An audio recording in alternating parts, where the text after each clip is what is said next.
Keiran Voss lies on the marble floor of his penthouse, gasping for breath, blood trickling from his nose. His hands are shaking. His hands, they never shake. Above him stands a man he's trusted for 15 years, gun pointed directly at his chest. Victor Castellane smiles that same fatherly smile he's worn since Keiran was a broken kid. "I'm sorry, Keiran," Victor whispers. "But you're remembering, and that's the one thing you were never supposed to do." The gun tightens. Kieran's vision blurs. And in that moment, with death seconds away, he finally understands everything. He understands why he's empty, why he's never felt anything, why he's killed dozens of men without hesitation, and why his own brother is locked in a psychiatric facility, broken and forgotten. But by then, it's almost too late. This is the unbroken chain, the story of a man who was chemically erased, and the impossible moment when he wakes up. 3 days earlier, Keiran Voss was perfect. Not because he was good, but because he was nothing. He moved through his crime empire like a ghost, making decisions with surgical precision. No rage, no pride, no fear, just calculation. The kind of emptiness that made him the most feared man in New Orleans. That morning, he stood in his office overlooking the French Quarter. Expensive suit, dead eyes. His lieutenant Dimitri Sorin placed a file on the desk. "Distribution centers in Baton Rouge are moving faster than expected," Dimitri said. Keiran didn't respond. He never did. He simply nodded and picked up the small red pill sitting beside his water glass. The same pill he took every morning. The same pill he'd taken every single day for the last 15 years. He didn't know what it was. He didn't care enough to ask. He swallowed it, and that's when everything started to crack. 30 minutes later, at the Garden District charity auction, Keiran sat in the back of the grand ballroom surrounded by the wealthiest criminals in Louisiana. Oil painting after oil painting passed under the auctioneer's gavel. A Matisse, a stolen Rembrandt. Nobody was here for art. They were here to move money, to signal power, to remind each other what they owned. Keiran won every painting he bid on, not because he wanted them, but because winning was the only communication his world understood. A woman in a silver dress wove through the crowd. Server, beautiful, careful.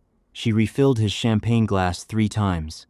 The third time, her hand lingered for just a fraction of a second longer than it should have. Her eyes met his for half a second. Then she disappeared into the kitchen. Keiran didn't think about it.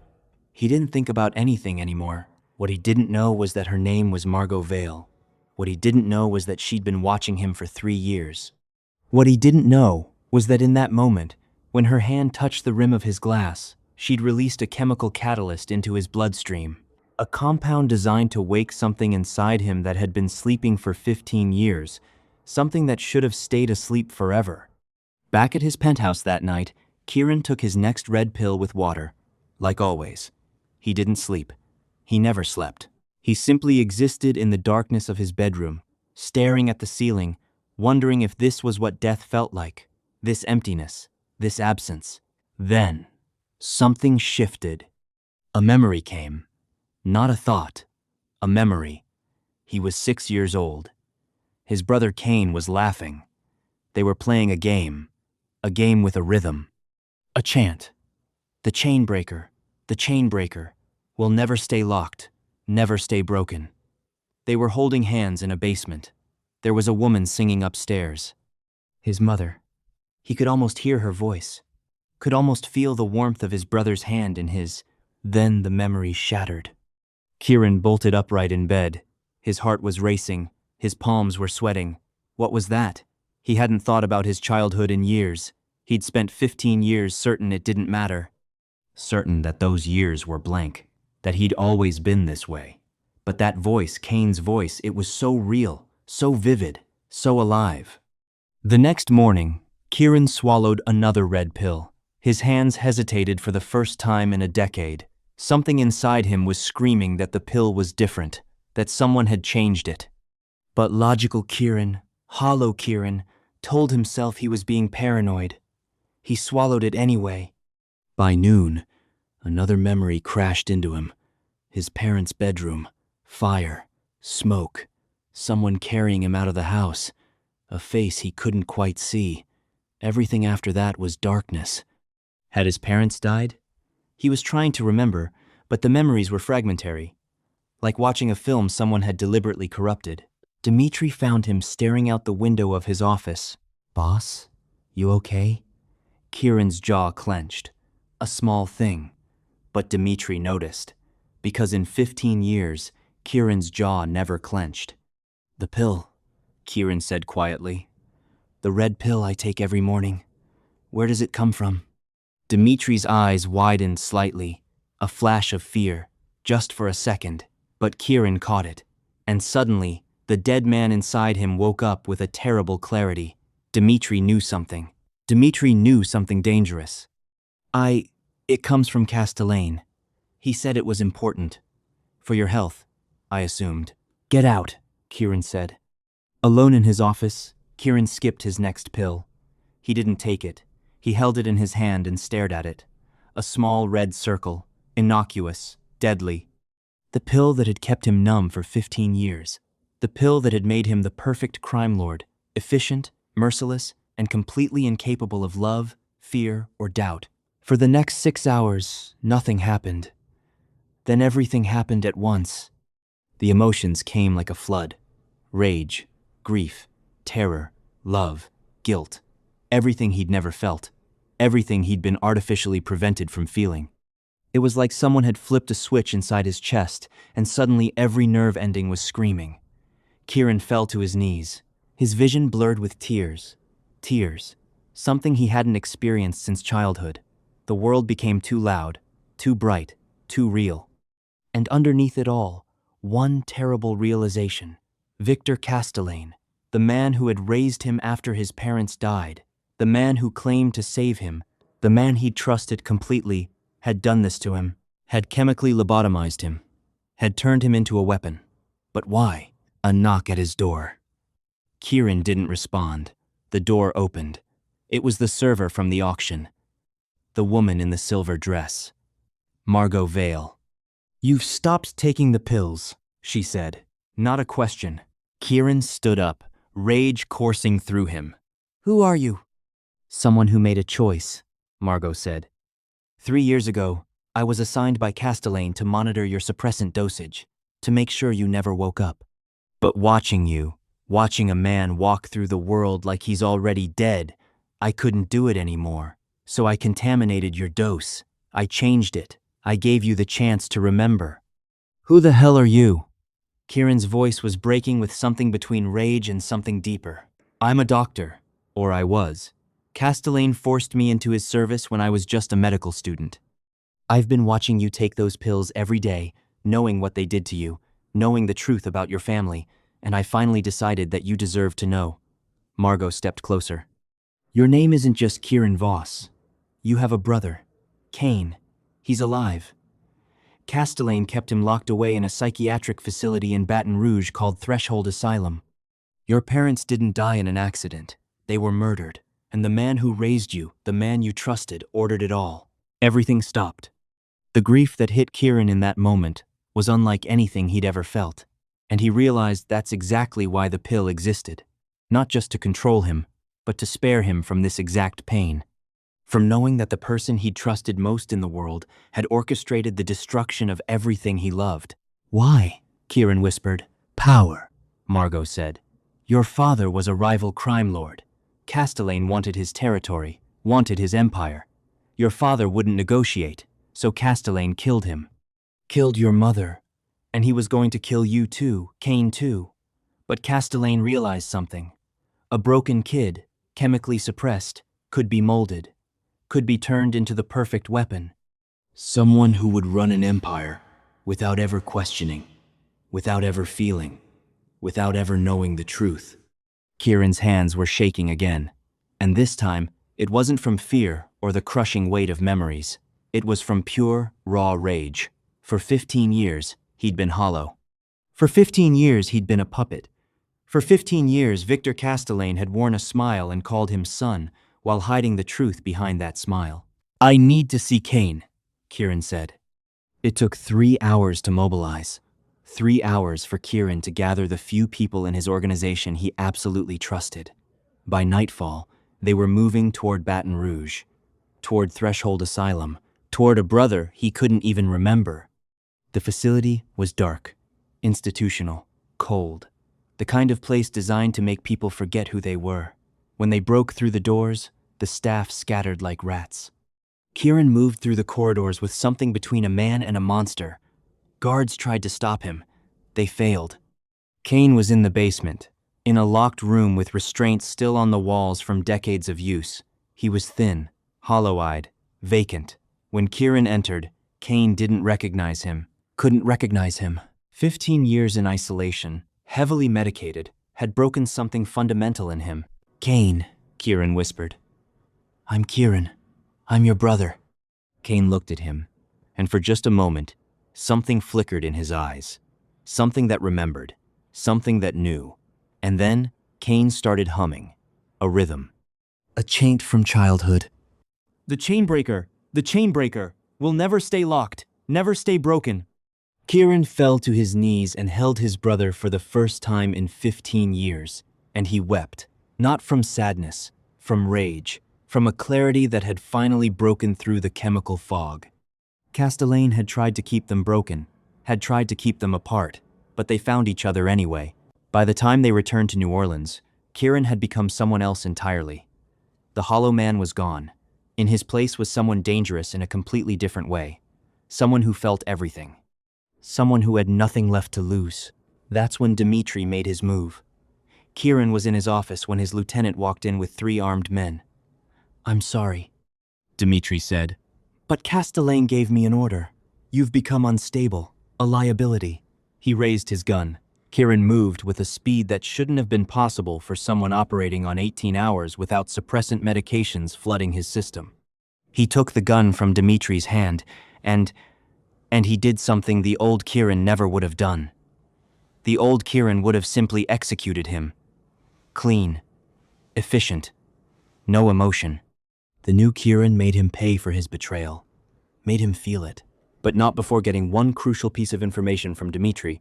Screaming it out in agony, Castellane was planning something massive. A summit. In 2 days. All the major crime families of Louisiana, gathering at Preservation Hall in the French Quarter. Castellane was going to announce a new power structure. A new world order with himself at the center. And he'd already positioned men inside every major family to ensure cooperation. "If you move against him," Dimitri gasped, "he'll burn the city. He has a compound in the vents of every major building, including the water treatment facility.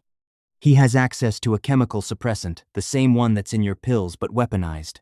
If it gets into the water supply, thousands of people will lose all emotional capacity. They'll become hollow. Like you've been." Keiran's blood turned to ice. Castellane hadn't just created a suppressant to control him.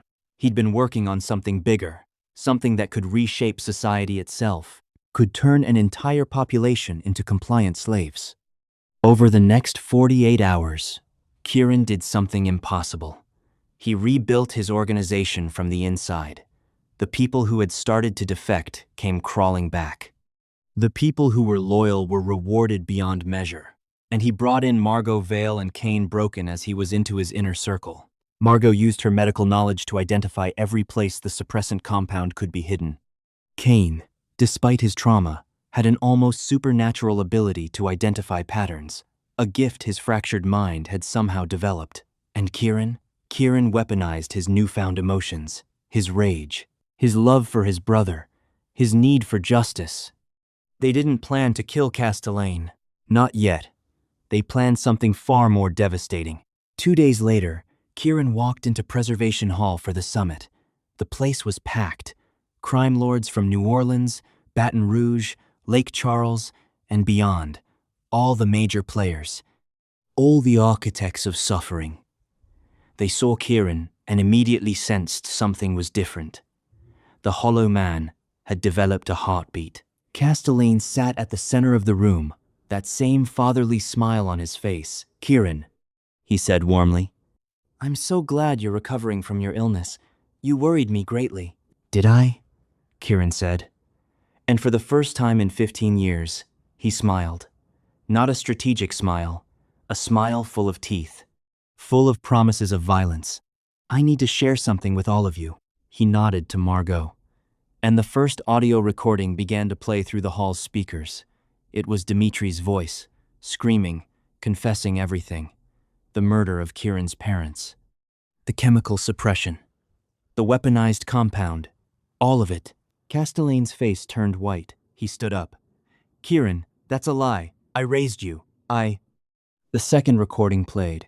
This one was Castelaine himself. Keiran's hackers had broken into his encrypted communications. They had years of recordings. Years of Castelaine talking about the Hollow King, his perfect puppet, his greatest achievement. Talks of expanding the suppressant program. Talks of turning entire cities compliant. The crime families were standing now, shouting. They realized in that moment that they'd all been played, that Castelaine had orchestrated wars between them to consolidate power, that every alliance in the room was built on lies. Castelaine made his move. He pulled something from his jacket, a remote. His finger hovered over a button. "The suppressant is already in the building," he said, voice cold. "It's in the air vents. I release it right now. This whole room becomes a room of empty shells. You won't be able to think, to feel, to resist. You'll just be mine, all of you." Keiran didn't hesitate. He'd anticipated this. Above them, hidden in the rafters, Kane had positioned himself with a simple tool, a jammer that would overload the remote signal. But it required perfect timing. And perfect timing required trust. Keiran trusted his brother. "Kane," Keiran said simply. The jammer activated. Castelaine's remote was useless. He looked down at it in disbelief, and Keiran closed the distance between them in seconds. The fight was brief. Castelaine was older, weaker, broken by his own fear. Keiran was fueled by something far more powerful than anger. He was fueled by the weight of 15 years of stolen emotion, by the knowledge of parents murdered, by the sight of his brother locked away in darkness. When it was over, Castelaine was on the floor, broken, alive, but utterly defeated. Keiran didn't kill him, because death would have been mercy. Instead, he had Castelaine taken to a private facility, not unlike the one where Kane had been held. And Keiran made sure Castelaine would spend the rest of his life aware of what he'd lost, aware of his crimes, aware that his perfect puppet had finally broken free. The crime families scattered like roaches in the light. Some tried to fight. They failed. Others capitulated, recognizing that a man who could orchestrate something this complex was not someone to cross. By dawn, the old power structure of New Orleans had crumbled, and something new had taken its place. 3 weeks later, Keiran sat in his penthouse with Kane and Margot. Kane was slowly recovering from his years of isolation, not completely, but enough. Enough to smile again. Enough to remember more of the brother he'd lost. Keiran held one of the red pills, the last one, the final remnant of his chemical prison. He walked to the window overlooking the French Quarter and dropped it. It fell 15 stories and disappeared into the city below. "No more pills," he said. Kane hummed the childhood chant, and this time, Keiran hummed it too. The chain breaker will never stay locked, never stay broken." Margot watched them, something like peace settling over her face. She'd given this man back his emotions. She'd helped break the chains that had bound him for 15 years. And in doing so, she'd found something she thought she'd lost: humanity, purpose, the knowledge that one person, acting with courage, could undo decades of darkness. Keiran Voss was no longer the Hollow King. He was no longer a puppet. He was a man. And that made him infinitely more dangerous than he'd ever been as a weapon. But more importantly, it made him finally, completely, undeniably free. As you watch this story unfold, I hope you felt the weight of what it means to wake up, to suddenly understand that someone you trusted betrayed you on the deepest possible level. But I also hope you felt something else, the power of choice. Keiran chose to feel. Margot chose to help him. Kane chose to survive. And together, they chose freedom over safety, over comfort, over the lies that might have been easier to believe. That's the kind of story that sticks with you. That's the kind of transformation that matters. If you want more stories like this, stories about broken people who find the strength to break free, please subscribe, because we have hundreds of narratives just like this one waiting for you. Click that subscribe button now, and never miss a story about how ordinary people do extraordinary things. And while you're at it, leave a comment below. What did you think Keiran should have done to Castellane? Should he have killed him? Or was imprisonment, with the knowledge of his crimes, the perfect revenge? I want to hear what you think. This community thrives on conversation. Like this video if you made it all the way to the end. Because if you watched this entire story without clicking away, if you felt the emotional weight of Keiran's journey, then you're exactly the kind of viewer who makes channels like this possible. The next video will drop in 3 days, and it's another story about the cost of power, the nature of family, and what it really means to be broken. You don't want to miss it. Thank you for watching. Thank you for believing in stories like this one. And thank you for being the reason creators like me can keep telling them. The chains are broken, the story is over, but there are always more stories waiting. Are you brave enough to find out what they are?